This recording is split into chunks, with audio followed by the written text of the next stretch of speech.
Hi friends, ನಮಸ್ತೆ. ಹೇಗಿದ್ದೀರಾ friends? ನಾನಂತೂ ಸಖತ್ತಾಗಿದ್ದೀನಿ. ತುಂಬಾ ಖುಷಿ ಆಗ್ತಾ ಇದೆ. ಯಾಕೆ ಅಂತ ಕೇಳ್ತಾ ಇದ್ದೀರಾ ಫ್ರೆಂಡ್ಸ್? ನೋಡಿ, ಇದು ದಕ್ಷಿಣ ಕನ್ನಡ ಮತ್ತು ಉಡುಪಿ ಜಿಲ್ಲೆಯ ಜಿಲ್ಲಾ ಮಟ್ಟದ ಯೋಗಾಸನ ಸ್ಪರ್ಧೆಯಲ್ಲಿ ನನಗೆ ಫಸ್ಟ್ ಬಂದಂತ ಒಂದು ಟ್ರೋಫಿ. ಓಕೆನಾ? ಎಸ್, ಹಾಗಾಗಿ ನನಗೆ ತುಂಬಾ ಖುಷಿ ಆಗ್ತಾ ಇದೆ ಫ್ರೆಂಡ್ಸ್. ಇದು ಮಂಗಳೂರಿನಲ್ಲಿ, ಇದು ಆರೋಗ್ಯಧಾಮ ಯೋಗ ಟ್ರಸ್ಟ್ ಮತ್ತು ತಪಸ್ವಿ ಸ್ಕೂಲ್ ಆಫ್ ಯೋಗ ಇವರು ಉಡುಪಿ ಜಿಲ್ಲೆ ಮತ್ತು ದಕ್ಷಿಣ ಕನ್ನಡ ಜಿಲ್ಲೆಯಲ್ಲಿ ಒಳಗೊಂಡ ಯೋಗ ಪಟುಗಳಿಗೆ ಯೋಗಾಸನ ಸ್ಪರ್ಧೆಯನ್ನ ಏರ್ಪಡಿಸಿದ್ರು. ಸೊ ಅದರಲ್ಲಿ ಹಲವು ಬೇರೆ ಬೇರೆ ಕೆಟಗರಿಗಳು ಇರ್ತವೆ. ಸೊ 9 years ದಿಂದ 90 years ವರೆಗೆ ಬೇರೆ ಬೇರೆ ಕೆಟಗರಿಗಳಲ್ಲಿ ಇರ್ತದೆ. ಸೊ ನನಗೆ ಒಂದು 35 to 50 ಆ ಒಂದು ಏಜ್ ಗ್ರೂಪ್ ಅಲ್ಲಿ ನನಗೆ ಫಸ್ಟ್ ಬಂದಿದ್ದು. ಎಸ್, ಸೊ ಅದರ ಬಗ್ಗೆ ಒಂದು ಡೀಟೇಲ್ ಆದ ಹೇಳಿದೆ. ಮತ್ತೆ ಈ ವಿಡಿಯೋದಲ್ಲಿ ನಾನು ಮಾಡಿರೋ ಆಸನನೇ ಏನೆಲ್ಲ ಮಾಡಿದೆ ಅನ್ನೋದನ್ನು ಕೂಡ ನಾನು ತೋರಿಸ್ತೇನೆ ಸ್ನೇಹಿತರೆ. ಫ್ರೆಂಡ್ಸ್, ಒಂದು ಸಾಧನೆಗೆ ಅಥವಾ ಒಬ್ಬರ ಸಾಧನೆಗೆ ಏನೆಲ್ಲ ಬೇಕು, ನಾನು ಹೇಗೆ ಅದನ್ನ ಕಷ್ಟಪಡಬೇಕು, ಪ್ರತಿಯೊಬ್ಬರು ಕೂಡ ಒಂದು ಸಾಧನೆ ಮಾಡ್ಬೇಕಾದ್ರೆ ಅದಕ್ಕೆ ನಿರಂತರವಾದ ಪ್ರಯತ್ನ, ಸತತ ಅಭ್ಯಾಸ, ದೃಢ ನಿರ್ಧಾರ, ಅಚಲವಾದ ವಿಶ್ವಾಸ, ಮಾಡ್ತೀನಿ ಅನ್ನೋ ಛಲ, ಇವೆಲ್ಲ ಬೇಕು ಸ್ನೇಹಿತರೆ. ಇದೆಲ್ಲ ಇದ್ರೆ ಮಾತ್ರ ನಾವು ಏನಾದ್ರೂ ಒಂದು ಸಾಧಿಸ್ಲಿಕ್ಕೆ ಸಾಧ್ಯ. ಹಾಗೆ ಇಂಥದೊಂದು ಫಲಿತಾಂಶ ನಿರೀಕ್ಷೆ ಮಾಡ್ಲಿಕ್ಕೆ ಸಾಧ್ಯ ಅಲ್ವಾ ಫ್ರೆಂಡ್ಸ್? ಆಕ್ಚುಲಿ ನಾನು ಅಲ್ಲಿ ರೆಫ್ರಿ ಆಗಿ ಹೋಗಿದ್ದೆ.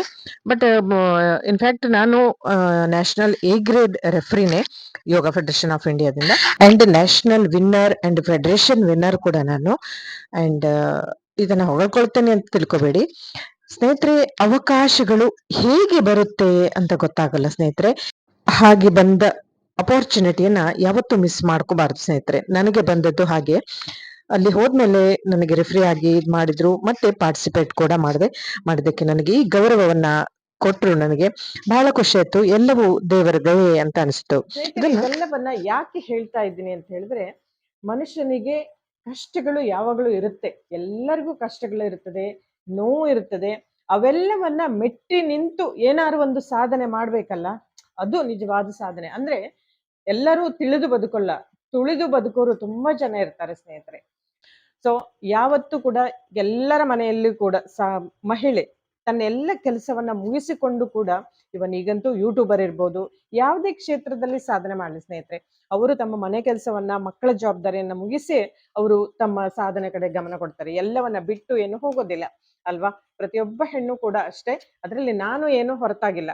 ಇನ್ನೂ ಕೆಲವು ಹೇಳ್ಬೇಕಾದ್ರೆ ಅಷ್ಟೆಲ್ಲ ಮಾಡಿಯೂ ಕೂಡ ಕೆಲವರಿಗೆ ಮನೆಯಲ್ಲಿ ಕೂಡ ಸಪೋರ್ಟ್ ಇರೋದಿಲ್ಲ, ಆದ್ರೂ ಕೂಡ ಅವರು ಸಾಧನೆಗಳ ಕಡೆಗೆ ಏನಾದ್ರೂ ಸಾಧಿಸ್ಬೇಕು ಅನ್ನೋ ಕಡೆ ಅವರು ಮನ ತುಡಿತಾ ಇರ್ತದೆ. ಅವರು ಸಾಧನೆ ಮಾಡಿಯೇ ಮಾಡ್ತಾರೆ. ಯಾಕಂದ್ರೆ ಅವ್ರ ಮನಸ್ಸಿನಲ್ಲಿರೋದು ನಾನು ಮಾಡ್ತೀನಿ ಅನ್ನೋ ಒಂದು ಛಲ. ಇಷ್ಟು ಮಾಡಿದ್ಮೇಲೆ ಮನೆಯವರು ಸಪೋರ್ಟ್ ಮಾಡ್ತಾರೆ, ಅಲ್ಲಿವರೆಗೆ ಕೆಲವರು ಸಪೋರ್ಟ್ ಮಾಡೋದಿಲ್ಲ. ನಾನು ನೋಡಿದ್ದೀನಿ ಕೆಲವರು ಇದ್ದಲ್ಲಿ ಪಾಪ ಎಷ್ಟು ಪ್ರಯತ್ನ ಪಟ್ಟರು ಕೂಡ ಅವರ ಮನೆಯಲ್ಲಿ ಅವ್ರನ್ನ ತುಳಿತಾರೆ ಹೊರತು ತಿಳಿದು ಬದುಕೋಲ್ಲ. ಅಂತದೆಲ್ಲ ಇರ್ತದೆ ಕೆಲವರಿಗೆ ಪಾಪ. ಅಷ್ಟಾದ್ರೂ ಕೂಡ ಸಾಧನೆ ಮಾಡ್ತಾರೆ. ಹಾಗಾಗಿ ನಾನು ಇಲ್ಲಿ ಹೇಳೋದಷ್ಟೇ, ಅವರ ಮಾಡಿರೋದಕ್ಕೆ ಮನೆಯವರು ಸ್ವಲ್ಪ ಸಪೋರ್ಟ್ ಮಾಡಿದ್ರೆ ಅವರು ಇನ್ನೂ ಕೂಡ ಸಾಧನೆ ಮಾಡ್ಲಿಕ್ಕೆ ಸಾಧ್ಯ ಅಲ್ವಾ ಸ್ನೇಹಿತರೆ? ನಿಮ್ಮ ಸಪೋರ್ಟ್, ಮನೆಯವರ ಕುಟುಂಬದವರ ಸಪೋರ್ಟ್ ಇದ್ರೆ ಅವರು ಇನ್ನೂ ಕೂಡ ಸಾಧನೆ ಮಾಡ್ಲಿಕ್ಕೆ ಸಾಧ್ಯ. ಅಷ್ಟೇ ಅಲ್ಲ, ನಾನು ಎ ಗ್ರೇಡ್ ರೆಫ್ರಿ ಮತ್ತೆ ನ್ಯಾಷನಲ್ ವಿನ್ನರ್ ಅಂತ ಕೂಡ ಹೇಳಿದೆ. ನನ್ನೆಲ್ಲ ಸಾಧನೆಯನ್ನ ಇಲ್ಲಿ ಇಟ್ಟಿದ್ದೀನಿ, ನಿಮಗೆಲ್ಲವನ್ನ ತೋರಿಸ್ತೇನೆ. ಇನ್ನೂ ಹಲವಾರನ್ನ ಒಳಗೆ ಇಟ್ಟಿದ್ದೀನಿ. ಸರ್ಟಿಫಿಕೇಟ್, ನನ್ನ ಕಾಲೇಜ್ ಡೇಸ್ ಇಂದ ಕೂಡ ನಾನು ಸ್ಪೋರ್ಟ್ಸ್ ವುಮೆನ್ ಆಗಿದ್ದೆ. ಸ್ಪೋರ್ಟ್ಸ್ ವುಮೆನ್ ಇಂದ ಈಗ ಮತ್ತೆ ಬರ್ತಾ ನಾನು ಯೋಗ ಫೀಲ್ಡ್ಗೆ ಬಂದೆ. ಈಗ ಒಂದು 2 ವರ್ಷದಿಂದ, ಲಾಸ್ಟ್ ಇಯರ್ ನಾನು ದಸರಾ, ಮೈಸೂರು ದಸರಾ ಯೋಗ ಕಾಂಪಿಟಿಷನ್ ಅಲ್ಲಿ ಭಾಗವಹಿಸಿದ್ದೆ. ಅಲ್ಲಿ ಕೂಡ ಕರ್ನಾಟಕ ಸ್ಟೇಟ್ ಇಂದ, ಆಲ್ ಓವರ್ ಕರ್ನಾಟಕ, ಮೈಸೂರು ದಸರಾದಲ್ಲಿ ಕೇವಲ ಕರ್ನಾಟಕದವರು ಅಷ್ಟೇ ಪಾರ್ಟಿಸಿಪೇಟ್ ಮಾಡೋಲ್ಲ, ಅಲ್ಲಿ ಎಲ್ಲರೂ ಬರ್ತಾರೆ, ಯಾರು ಕೂಡ ಮಾಡ್ಬೋದು. ಮೈಸೂರು ದಸರಾ ಕಾಂಪಿಟಿಷನ್ ಅಲ್ಲಿ ಲಾಸ್ಟ್ ಇಯರ್ ದಲ್ಲಿ ಮಾಡಿದೆ. ಸೊ ಈ ತುಂಬಾ ಒಂದು ಗ್ಯಾಪ್ ಆಯಿತು. ಕಾರಣ ನಾನು ಹೇಳಿದ್ನಲ್ಲ, ನನಗೆ ಸ್ವಲ್ಪ ಬ್ಯಾಕ್ ಪೇನ್ ಸ್ಟಾರ್ಟ್ ಆಗಿತ್ತು. ಸೊ ಯೋಗ ಮಾಡ್ತಿರ್ಲಿಲ್ಲ. ಅದರ ನಂತರ ಇದೇನೆ ನಾನು ಮೈಸೂರು ಯೋಗ ದಸರಾದಲ್ಲಿ ದ್ವಿತೀಯ ಸ್ಥಾನವನ್ನು ಗಳಿಸಿದ್ದೆ. ಸೊ ಅದರಲ್ಲಿ ಅದು ವೆರಿ ವ್ಯಾಲ್ಯೂಯಬಲ್. ಅಂಡ್ ಸ್ನೇಹಿತರೆ, ಈಗ ನನಗೆ ಬಂದಂತ ಟ್ರೋಫಿಗಳು, ಪ್ರೈಸ್ ಗಳನ್ನ ನಾನು ಒಮ್ಮೆ ತೋರಿಸ್ತೇನೆ. ಇದರಲ್ಲಿ ನಂದು, ನನ್ನ ಮಗನದು ಕೂಡ ಇದೆ. ಅವನು ಕೂಡ ನ್ಯಾಷನಲ್ ಯೋಗ ವಿನ್ನರೇ. ಅವನು ಕೂಡ ಸ್ನೇಹಿತರೆ, ಖುಷಿ ಪಡಲು ದೊಡ್ಡ ಸಾಧನೆ ಮಾಡ್ಬೇಕಂತೇನಿಲ್ಲ. ಖುಷಿ ಪಡೋದು ಇಂಥ ಚಿಕ್ಕ ಸಾಕು. ನಾನೇ ಕೂಡ ಇದು ಜಿಲ್ಲಾ ಮಟ್ಟದ ಸಾಧನೆ, ಓಕೆನಾ? ಇದರಲ್ಲಿ ನನಗೆ ತುಂಬಾ ಖುಷಿ ಆಗಿದೆ. ಅದನ್ನೇ ಯಾವತ್ತು ಇಂಟರ್ನ್ಯಾಷನಲ್ ಲೆವೆಲ್ ಹೋದರೆ ಖುಷಿ ಪಡ್ಬೇಕಂತೇನಿಲ್ಲ. ಸಣ್ಣ ಸಣ್ಣ ಸಾಧನೆಯೂ ಕೂಡ ಖುಷಿ ಕೊಡುವಂಥದ್ದೇ. ಸ್ನೇಹಿತರೆ, ಇದು ಯೋಗದ ಸಾಧನೆ. ಒಬ್ಬೊಬ್ರು ಒಂದೊಂದು ಫೀಲ್ಡ್ ಅಲ್ಲಿ ಸಾಧನೆ ಮಾಡ್ತಾರೆ. ಹಾಗೆ ನನ್ನ ಪುಟ್ಟ ಸಾಧನೆ ಯೋಗದ್ದು. ಅಂಡ್ ಮೊದಲೆಲ್ಲ ಯೋಗಕ್ಕೆ ಅಷ್ಟೊಂದು ಪ್ರಾಶಸ್ತ್ಯ ಕೊಡ್ತಾ ಇರ್ಲಿಲ್ಲ. ಈಗ ಸ್ಪೋರ್ಟ್ಸ್ ಅಲ್ಲಿ ಕೂಡ ಅದನ್ನ ಆಡ್ ಮಾಡಿದ್ದಾರೆ ಸ್ನೇಹಿತರೆ. ಓಕೆನಾ? ಹಾಗಾಗಿ ಯೋಗಕ್ಕೂ ಕೂಡ ಈಗಂತೂ ಎಲ್ಲ ಕಾಲೇಜಲ್ಲಿ, ಸ್ಕೂಲಲ್ಲಿ ಕೂಡ ಯೋಗ ಕಂಪಲ್ಸರಿ ಅಂತ ಆಗಿದೆ. ಅಂಡ್ ಈ ವರ್ಷದ ಅಂತಾರಾಷ್ಟ್ರೀಯ ಯೋಗ ದಿನಾಚರಣೆ ಜೂನ್ 21, ಅದರ ಥೀಮ್ ಒಂದು one earth and one health ಅಂತ. ಅಂದ್ರೆ ಪ್ರತಿಯೊಬ್ಬರಿಗೂ ಆರೋಗ್ಯ ಬೇಕೇ ಬೇಕು ಅಲ್ವಾ? ಸೊ ಒಂದು ಭೂಮಿಗೆ ಒಂದು ಆರೋಗ್ಯ ಅನ್ನೋ ಥೀಮಲ್ಲಿ ಈ ಸಲದ ಯೋಗ ದಿನಾಚರಣೆಯನ್ನ ಆಚರಣೆ ಮಾಡಲಾಗುತ್ತೆ.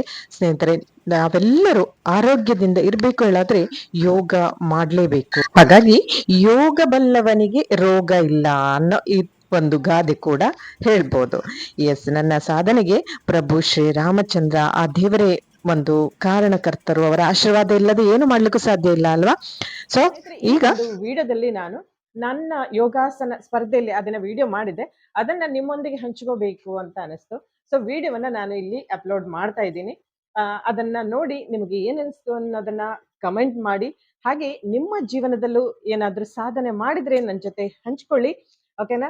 ಇವೆಲ್ಲ ವಿಡಿಯೋನ ಎಲ್ಲೂ ಸ್ಕಿಪ್ ಮಾಡದೆ ಕಂಪ್ಲೀಟ್ ಆಗಿ ನೋಡಿ. ಹಾಗೆ ನಿಮ್ಮ ಸಪೋರ್ಟ್ ನನಗೆ ಯಾವತ್ತೂ ಇರಲಿ. ಯಾಕಂದ್ರೆ ಇವತ್ತು ಈ ಒಂದು ಸ್ಥಾನಕ್ಕೆ ಬರ್ಲಿಕ್ಕೆ ಕಾರಣ ನನಗೆ ನೀವೇನೆ. ಯೂಟ್ಯೂಬ್ ಅಲ್ಲಿ ತುಂಬಾ ನನಗೆ ಸಪೋರ್ಟ್ ಮಾಡಿದ್ದೀರಾ ಸ್ನೇಹಿತರೆ. Thank you so much. ಬನ್ನಿ ಹಾಗಾದ್ರೆ ಆ ವಿಡಿಯೋವನ್ನ ನೋಡ್ಕೊಂಡು ಬರೋಣ. ಬೆಳಿಗ್ಗೆ 10 ಗಂಟೆಗೆ ದೀಪ ಪ್ರಜ್ವಲನದ ಮೂಲಕ ಪ್ರಾರಂಭವಾದ ನಮ್ಮ ಈ ಯೋಗ ಸ್ಪರ್ಧೆ ದಿವಂಗತ ಡಾಕ್ಟರ್ ಕೆ ಕೃಷ್ಣ ಭಟ್ ಅವರ ಸ್ಮರಣಾರ್ಥ ಮಾಡ್ತಿರುವಂತ ಒಂದು ಸ್ಪರ್ಧೆ ಇದು. ಸೊ ಈ ಮೊದಲಿಗೆ ನಾನು ರೆಫ್ರಿ ಆಗಿ ಭಾಗವಹಿಸಿದ್ದೆ ಅಂತ ಹೇಳಿದ್ದೆ. ಮಕ್ಕಳ ವಿಭಾಗದಲ್ಲಿ ರೆಫ್ರಿ ಆದ ನಂತರ ನಮಗೆ ಲೇಟ್ ಆಗಿತ್ತು, ಈವ್ನಿಂಗ್ ಆಗಿತ್ತು. ಈವ್ನಿಂಗ್ ಮೀನ್ಸ್ ಒಂದು 2:30-3 ಗಂಟೆಗೆ ನಮ್ಮ ಯೋಗ ಸ್ಪರ್ಧೆ ನಡೆದಿದ್ದು. ನಾನು, ನನ್ನ ಫ್ರೆಂಡ್ ಸ್ವಾತಿ ಅಂತ ಹೇಳಿ ಅವರು ಕೂಡ ಭಾಗವಹಿಸಿದ್ರು. ಸೊ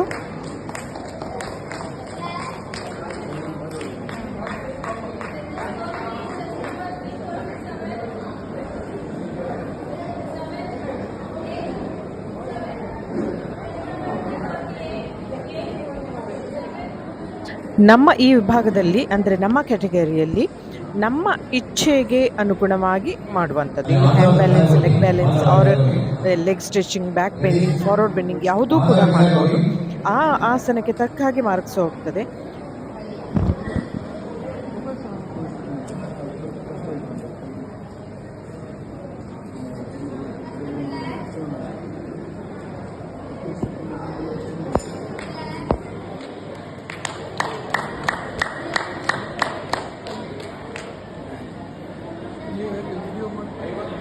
ಐವತ್ತರಿಂದ 65 ವರ್ಷದೊಳಗಿನ ಮಹಿಳೆಯರು ಸಿದ್ಧರಾಗಿ.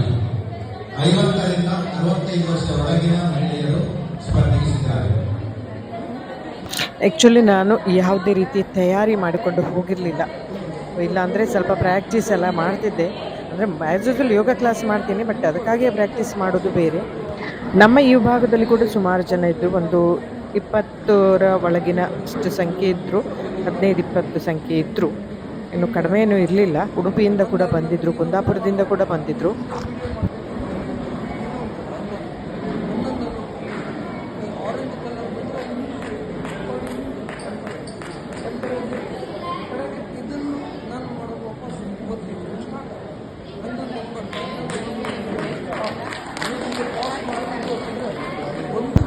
ಎಬೋ 35 to 50 ವಿಭಾಗ ನಮ್ಮದು ಕ್ಯಾಟಗರಿ.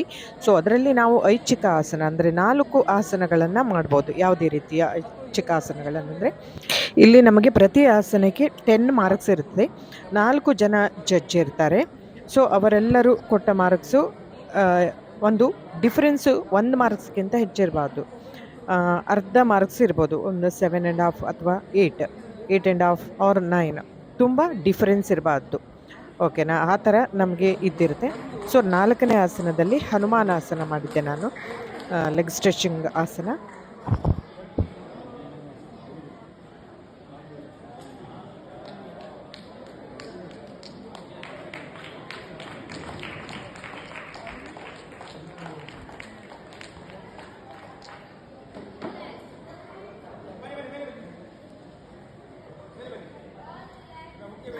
ಎಸ್ ಫ್ರೆಂಡ್ಸ್, ನೋಡಿದ್ರಲ್ಲ, ಹೀಗೆ ನಮ್ಮ ಯೋಗ ಕಾಂಪಿಟೇಷನ್ ನಡೆಯುತ್ತೆ. ಇವರೆಲ್ಲರೂ ಜಡ್ಜ್ ಆಗಿದ್ದವರು. ಹಲವಾರು ಕ್ಯಾಟಗರೀಸ್, ಬೇರೆ ಬೇರೆ ಕ್ಯಾಟಗರಿ ಇತ್ತಲ್ಲ.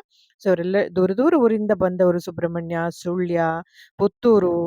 ಸೊ ನಾವು ರೆಫ್ರಿ ಆದಕ್ಕೆ ನಮಗೆ ಕೂಡ ಒಂದು ಗೌರವ ಸ್ಮರಣೆ. ಅಷ್ಟೇ ಅಲ್ಲ ಸ್ನೇಹಿತರೆ, ಫಸ್ಟ್ ಸೆಕೆಂಡ್ ಬಂದವರಿಗೆ ಎಲ್ಲರ ವಿಭಾಗದಲ್ಲಿ ಸೇರಿ ತುಳುನಾಡ ಯೋಗ ಕುಮಾರ, ತುಳುನಾಡ ಯೋಗ ಕುಮಾರಿ ಅಂತ ಕಾಂಪಿಟೇಷನ್ ಕೂಡ ಇಟ್ಟಿದ್ರು. ಅದರಲ್ಲಿ ಎಷ್ಟು ಯಾರು ಮಾರ್ಕ್ಸ್ ತಗೊಳ್ತಾರೋ ಆ ಒಂದು ಅವಾರ್ಡ್ ಅವರಿಗೆ ಹೋಗ್ತದೆ. 6,000 ರೂಪಾಯಿ ಕೂಡ ಕ್ಯಾಶ್ ಪ್ರೈಸ್ ಇತ್ತು. ನಂತರ first prize goes to about 35 ಅಂತ ಹೋಗಿದಾಗ ನನಗೆ ಆದ ಖುಷಿ ಅಷ್ಟಿಷ್ಟಲ್ಲ ಸ್ನೇಹಿತರೆ, ನಿಜವಾಗ್ಲೂ ತುಂಬಾ ಖುಷಿ ಆಗಿತ್ತು. ಫ್ರೆಂಡ್ಸ್, ಈ ಎಲ್ಲ ವಿಷಯವನ್ನ ನಿಮ್ ಜೊತೆಗೂ ಹಂಚಿಕೊಂಡೆ, ಅದು ಮತ್ತು ಖುಷಿ. ಸ್ನೇಹಿತರೆ, ಈ ವಿಡಿಯೋ ನಿಮ್ಗೆ ಹೇಗೆ ಅನಿಸ್ತು ಒಂದು ಕಮೆಂಟ್ ಮಾಡಿ. ಹಾಗೆ ಎಂದಿನಂತೆ ನನ್ನ ಚಾನಲ್ಗೆ ಸಪೋರ್ಟ್ ಮಾಡ್ತಾ ಇರಿ ಅಂತ ಹೇಳ್ತಾ, ಯಾವಾಗಲೂ ಹೇಳುವಂತೆ ಹ್ಯಾಪಿ ಆಗಿರಿ ಅಂಡ್ ಹೆಲ್ದಿ ಆಗಿರಿ. ಮುಂದಿನ ವಿಡಿಯೋದಲ್ಲಿ ಮತ್ತೊಂದು ವಿಶೇಷವಾದ ವಿಷಯವನ್ನೇ ತರ್ತೇನೆ. ಅಲ್ಲಿವರೆಗೂ thank you, thanks for watching. ನಮಸ್ಕಾರ.